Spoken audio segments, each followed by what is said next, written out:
It's going to be me. I don't go in there trying to predetermine anything. I'm dialed in. I need to focus on hitting my shots, making sure I'm executing the schemes right. I'm not focused on the extracurricular activities. And you know what? During that, it was just part of the game. I think the refs had a lot to do with that. It was a build-up for a couple of years now of them just not protecting, the star player of the WNBA. And so at the end of the day, I'm going to protect my teammates. That's what I do. And I'm a team player, so. Are you ready for this? What just happened involving Caitlin Clark didn't feel like a normal moment. It wasn't just another incident, and it certainly wasn't something that would stay quiet. At first, it seemed like one of those regular physical plays that happen in intense games. But this time, something felt different. The contact wasn't just physical, it felt personal.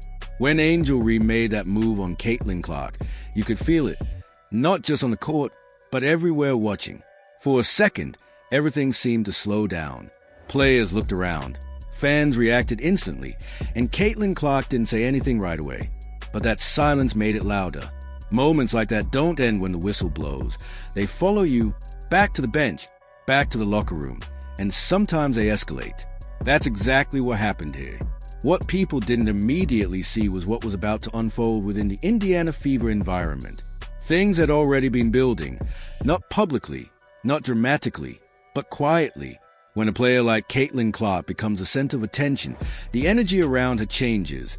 Every move gets watched, every reaction analyzed, and every moment carries weight.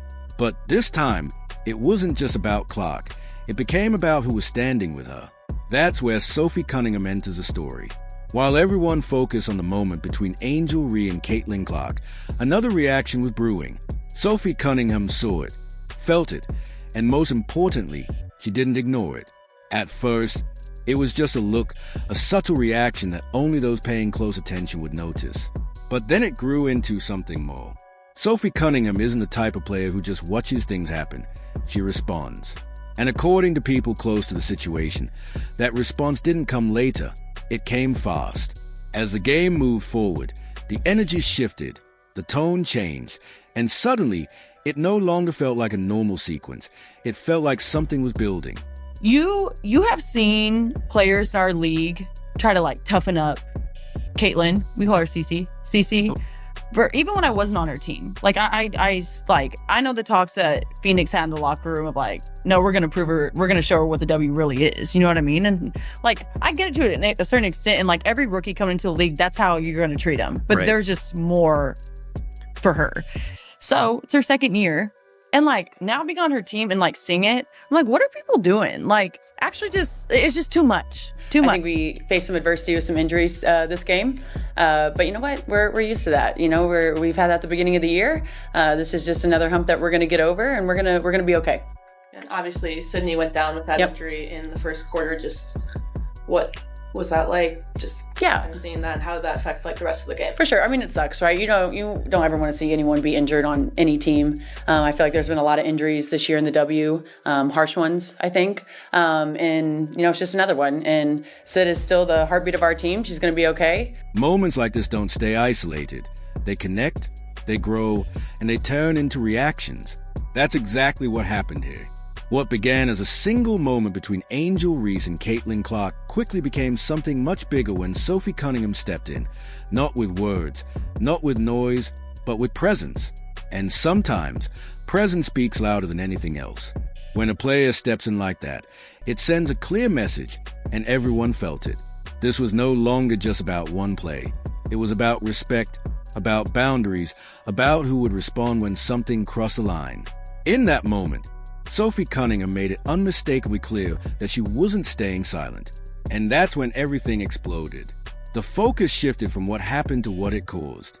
Once one moment triggers another, it's no longer just a game. It becomes a storyline.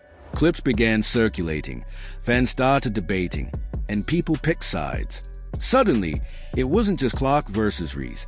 It was Clark, Reese, and now Cunningham. When a third name enters the mix, everything changes.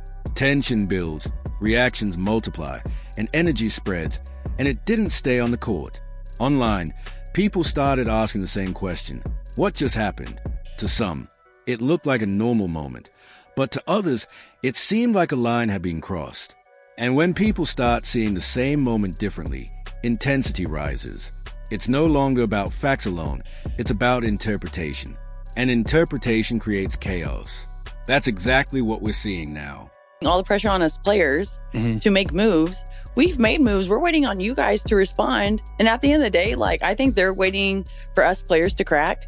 I'm telling you, we are unified as it gets right now. And like, if we don't have a season, that says a lot more about the WNBA league than us, because we're ready. Like, we are all training. We are all playing. We are ready to go. But we are not going to play for less. People are like, oh, are you? I'm like, I'm not fretting whatsoever, because I am so proud of us players for, first of all, being engaged, being dialed in. There are so many people on the meetings. So many people are asking questions, which I think is absolutely phenomenal. Like, people are learning, being educated. But I just love so much that we're all like, yeah, it's dope. Some badass bitches over here lined up arm to arm and being like, yeah, go for it. Like, what? We get a couple more months of vacation in the summer on the lake? Say less.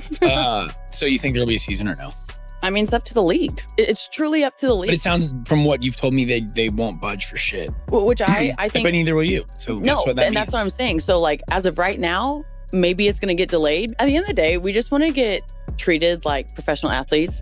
And I think we've made a lot of great, I mean, just like our travel is better. Where we stay is better. Like, we have made a lot of. Our like second podcast, you told me that chartered flights are only like a year or two old. And that I know, which is blew my insane, mind. right? Yeah. But like, and so I'm so thankful that we're making huge strides in that.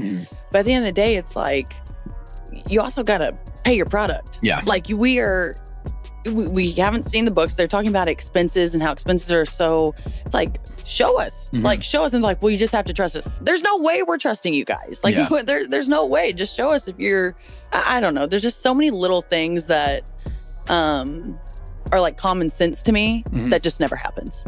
Got it. And that's coming from me. Like, yeah, simple. Keep it simple. Like, if that's true, then just show me. Show me. Nice. Quick question over here. You said the date of March 10th before. So, say the CBA goes well, right? Negotiations get back to happening. So how does that specific date relate to the expansion draft and the kind of decisions and the roster moves that need to be made before then? Great question, because I think a lot of people have actually been asking about the expansion draft, but it all is very determined on the CBA. And so if you went, normally you can like protect 6 players, you can do all that thing, but I think that was last CBA. And so I guess where it kind of stands now is, 1, need a CBA. 2, I think teams can protect up to 5 players.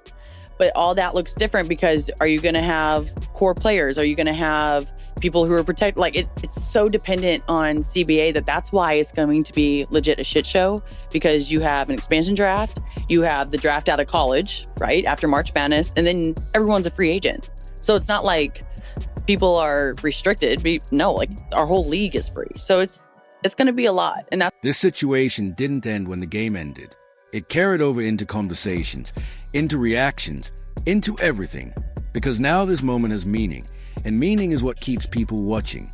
Whether you agree or not, you want to understand it, you want to see it again, and you want to figure out what really happened. That's why this isn't just another moment. It's something bigger, because now everyone is watching what happens next. If Sophie Cunningham really stepped into that situation the way it appeared, then this isn't over. It's just getting started. Moments like this don't fade. They build, they grow, and they come back louder. If the situation continues, then what we just saw was only the beginning. The real question now is, what happens next? And whatever that answer is, it's going to matter more than anyone expected.